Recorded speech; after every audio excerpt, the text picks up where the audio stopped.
My name is Todd Moster. I'm the president of Franchise Solutions Group. I'm a franchise consultant. Now, I talk to a lot of folks who have always fantasized about opening up a wine bar or a winery, something like that, but no one really seems to have the skills. They're a little intimidated by regulations and all of the details that happen. Well, it just so happens that there is a franchise out there, a proven national and fast growing franchise that takes care of all of this for you. And it's called Water's Edge Wineries. And I'm very happy to have the founder of Water's Edge Wineries, Ken Lineberger, here to tell you all about it. So Ken, thank you so much for joining us. And if you don't mind, if you could let us know what is Water's Edge Wineries all about and what makes it such a great franchise? Sure. Thanks, Todd, for having me. This is a great opportunity to explain to people what we do and how we do it. Really what we do, Todd, is we put wineries in urban and suburban areas. So most people know wineries are out in the agriculture areas so they can grow the vineyards and grow the grapes. But we've sort of turned that whole model on its head. The problem with that model is that it's far away from where the people are that want to enjoy the wine and want to experience the atmosphere of a winery. So what we've done is disconnected the winery from the agriculture side of it. So we contract out all of the grape growing, and we therefore are able to do it all around the world. So it doesn't matter if you live in Minnesota or Florida or California for that matter. We're going to bring grapes in from the best growing regions on the planet and make the wine right there on site. So we actually teach our owners how to make the wine from the varietal juices that we buy at their winery locally. It's obviously a franchise that is the result of a lot of testing over time. And so you've gotten the business model just right. And I think what most people like about a franchise is it's basically a business in the box. You're given a system and you can follow it. Would you mind telling us just a little bit about what's in the box?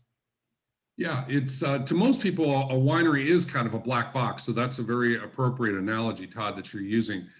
And in that box is the winery itself, the ability to produce the wine in their tank systems. Also, we include a bistro-style food kitchen in that so that there is food served at our locations. And then, of course, the layout of the place has, it looks a little like a wine bar when you first walk in, but we have these beautiful stainless steel tanks that generally sit right behind glass, behind the tasting bar or nearby the tasting bar. And that's what really separates us in people's minds when they walk in. They see these tanks and they say, wait a minute, you're making the wine here? And that's very unusual in many communities that we would be doing that. So that's really in a nutshell what's in the box.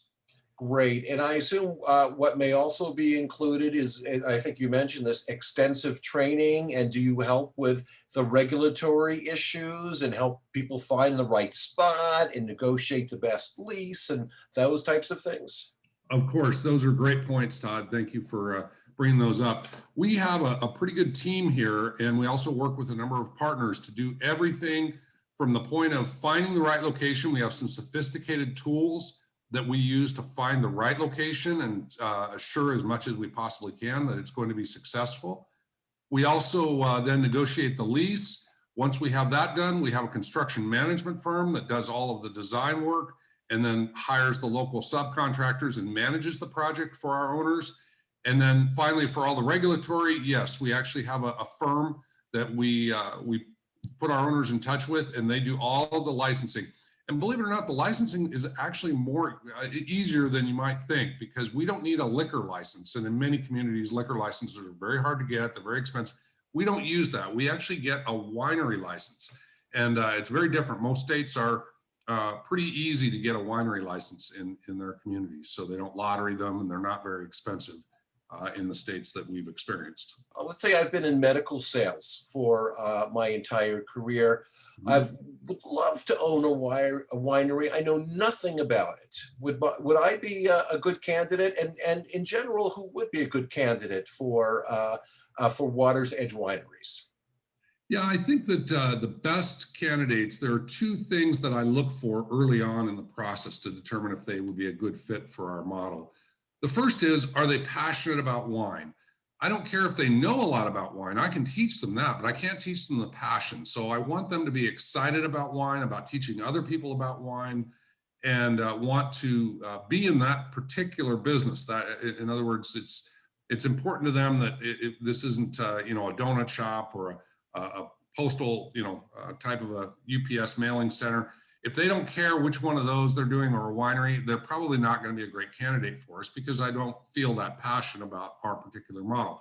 The second thing, Todd, I look for is, are they a people person? And you mentioned that this individual, as an example, was in sales for medical equipment, for example.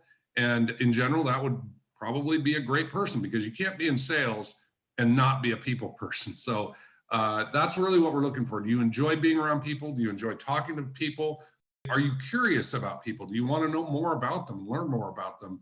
And those are the types of owners that are very engaging with our guests, who come in and train their staff how to be engaging as well, which is really the key to being a successful winery.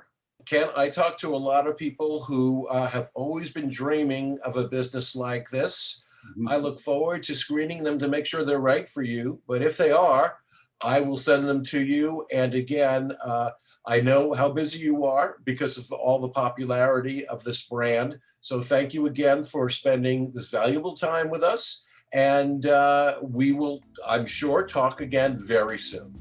All right. Cheers, Todd. Thank you. You bet. Thank you.